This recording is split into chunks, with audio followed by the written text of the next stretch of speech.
Il y a eu la COP 21 à Paris, il y aura bientôt la COP 26 à Glasgow en Écosse et il y a en ce moment à Marseille et jusqu'à samedi le congrès de l'UICN. L'UICN, c'est l'Union internationale pour la conservation de la nature. Alors question, ces grands événements peuvent-ils vraiment aider à lutter contre le réchauffement climatique et à sauver la biodiversité?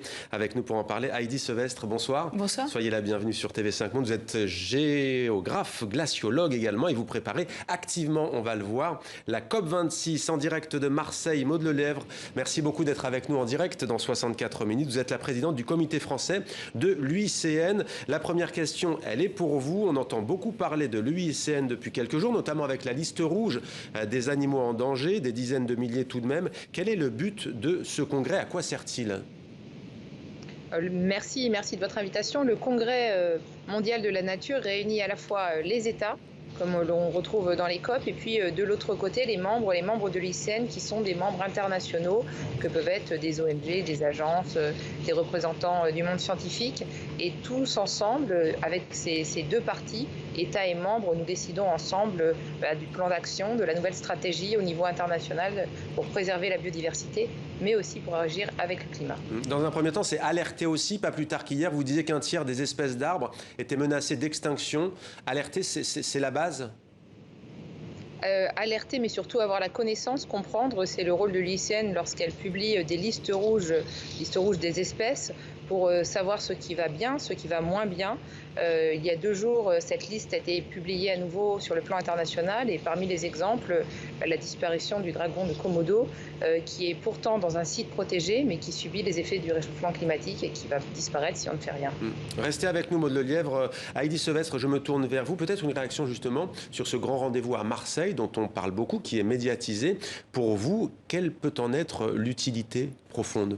Alors ces grands rendez-vous sont absolument essentiels, Maud l'a très bien dit, d'une part pour faire un bilan et d'autre part pour passer à l'action. On a besoin d'ambition, on a besoin de mesures concrètes, on a besoin d'une stratégie aujourd'hui pour limiter le plus vite possible l'érosion de la biodiversité, mais aussi le dérèglement climatique. Et finalement, d'avoir de tels événements aussi polarisants où on se rencontre en présentiel peuvent faire toute la différence. On dit souvent c'est pas concret, effectivement, Maud Lelièvre, mais pourtant vous avez des réussites. Hein. Vous parliez du Komodo, mais on peut prendre l'exemple du thon rouge. Oui, tout à fait. Il y avait 7 espèces qui étaient surpêchées en thon. Et en fait, grâce aux plans d'action qui ont été mis en place, grâce notamment à des quotas de pêche, 4 d'entre eux viennent de sortir de la situation critique dans laquelle ils étaient. C'est l'albacore, par exemple, que l'on connaît en France. Donc, lorsqu'on inverse la tendance, on peut vraiment changer les choses, mais il ne faut pas que ce soit trop tard. Alors, le congrès de l'UICN et donc les COP, comme on les appelle, conférence onusienne sur les changements climatiques, la COP 21 avait eu un objectif ambitieux, limité à 2 degrés, de préférence 1,5 degré jusqu'à la fin 2100. La hausse des températures, aujourd'hui, on parle visiblement, on dit que la planète file plus sûrement vers 3 degrés. C'est ça aussi qui sème le doute sur l'utilité de ces grandes conférences.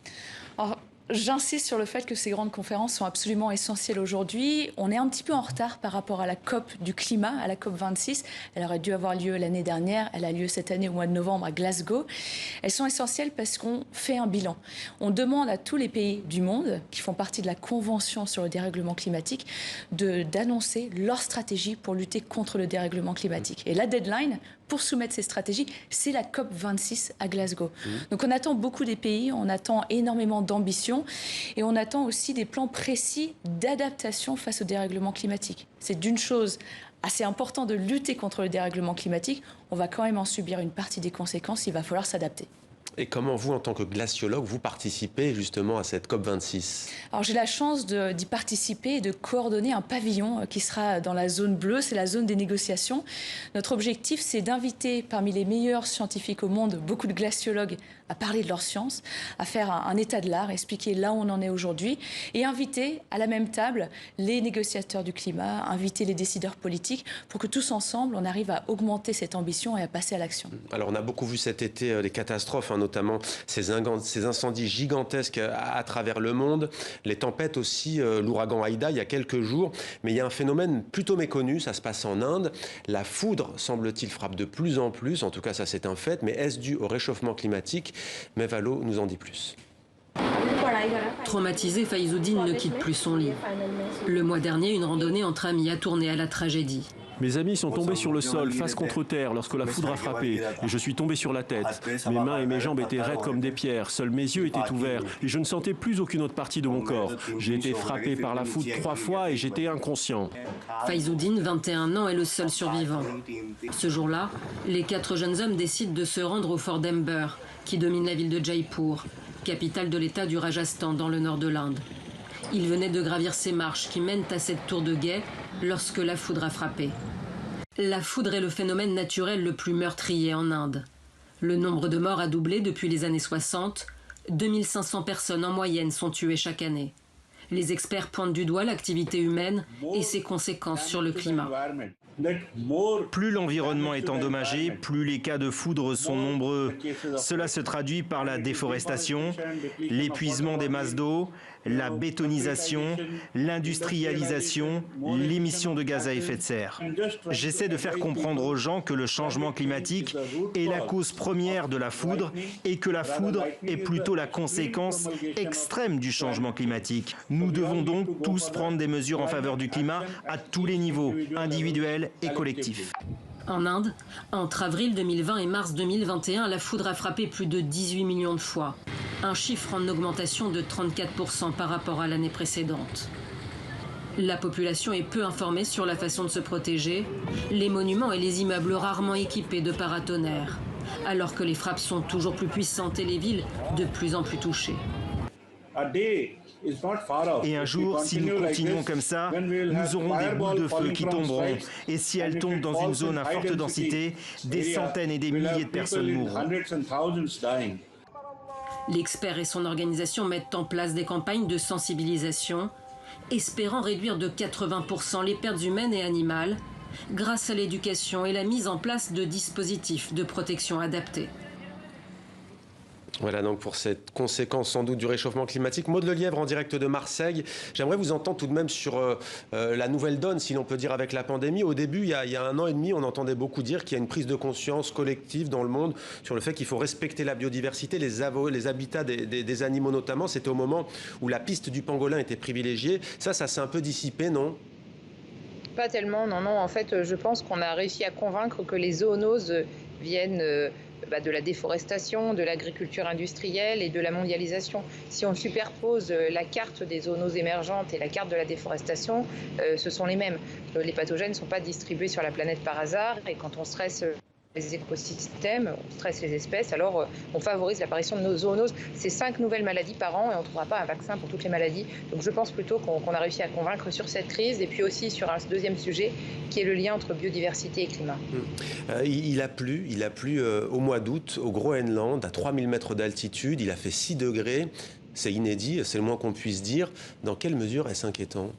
C'est une catastrophe, très clairement, que cette pluie soit tombée aussi haut en altitude au Groenland, sur le sommet de cette calotte polaire. C'est catastrophique parce que cette masse de glace que représente le Groenland est très fragile. Déjà, la moindre augmentation de température est terrible, mais si on rajoute de la pluie, de l'eau chaude, de l'eau liquide par-dessus, la fonte va encore plus s'accélérer. Et juste pour vous donner une petite idée de la quantité de glace qu'il y a au Groenland, si le Groenland, cette île, perdait toute sa glace, c'est une augmentation du niveau des océans d'environ 6 mètres. Donc il y a énormément de glace au Groenland et même si on en perd une fraction, ce qui est déjà le cas aujourd'hui, chaque année on perd beaucoup de glace, et malheureusement c'est un niveau des océans qui augmente de façon globale. Et aujourd'hui, qui que l'on soit, que l'on habite sur des littoraux ou ailleurs, on sera tous touchés par l'augmentation du niveau des océans. Je disais 6 degrés à peu près, en principe il fait combien à cette époque de l'année ? C'est très très rare que la température passe au-dessus de 0 degré. Oui. Alors vous avez traversé en Norvège le Spitsberg, c'est ça, Spitsberg, avec d'autres scientifiques. Vous avez fait des prélèvements, j'imagine. Quel est le but et quand est-ce que vous aurez les résultats ? C'est exactement ça. Au mois d'avril, avec mon équipe de scientifiques, une équipe 100% féminine, nous sommes partis sur l'archipel du Spitsberg, à mi-chemin entre le nord de la Norvège et le pôle Nord. Aujourd'hui, c'est l'endroit qui se réchauffe le plus vite sur Terre, qui se réchauffe 6 à 7 fois plus rapidement que la moyenne planétaire. Ce qu'on est allé étudier, c'est l'impact de la pollution de l'air sur la neige et la glace que l'on trouve là-haut. Pourquoi c'est important ? On sait qu'il y a de plus en plus de pollution atmosphérique. Cette pollution peut voyager jusque dans l'Arctique, se déposer, toutes ces petites particules peuvent retomber sur la neige et la glace, assombrir ces surfaces et accélérer leur fonte. C'est un peu le t-shirt blanc ou le t-shirt noir pendant l'été. Ces surfaces blanches arctiques s'assombrissent et fondent encore plus rapidement. On imagine, Maud Lelièvre, que vous travaillez, vous, à l'UICN, bien entendu, avec des glaciologues, notamment aussi, pour mesurer l'état de la faune et de la flore dans cette région du monde. Oui, tout à fait. Et puis, nous allons peut-être même aller plus loin demain avec l'adoption d'une commission climat au sein de l'UICN pour justement rapprocher les points de vue et pouvoir déployer les piliers d'action que nous avons identifiés pour faire accroître les avantages pour le climat et la biodiversité, lier vraiment les deux crises dans les réponses. Alors, une petite dernière question, peut-être en 1 minute. J'aimerais savoir ce que sont les glaciers tropicaux. Vous m'en parliez avant cette entrevue. C'est quoi au juste? Alors, on a encore quelques glaciers sur Terre qui sont distribués le long de l'équateur, sur des montagnes très hautes, généralement au-dessus de 5000 mètres d'altitude. Et je suis en pleine préparation d'une expédition pour aller en Ouganda au mois de décembre, pour aller voir les glaciers des monts Rwenzori, qui sont la source la plus haute et la plus permanente du Nil. Donc ces glaciers tropicaux sont en voie d'extermination à cause du dérèglement climatique, mais ont encore un rôle à jouer extrêmement important. Merci beaucoup Heidi Sevestre d'être venue sur notre plateau et merci à vous Maud Lelièvre d'avoir été en direct avec nous. On rappelle que le congrès de l'UICN, c'est jusqu'à samedi 11 septembre. Merci à vous.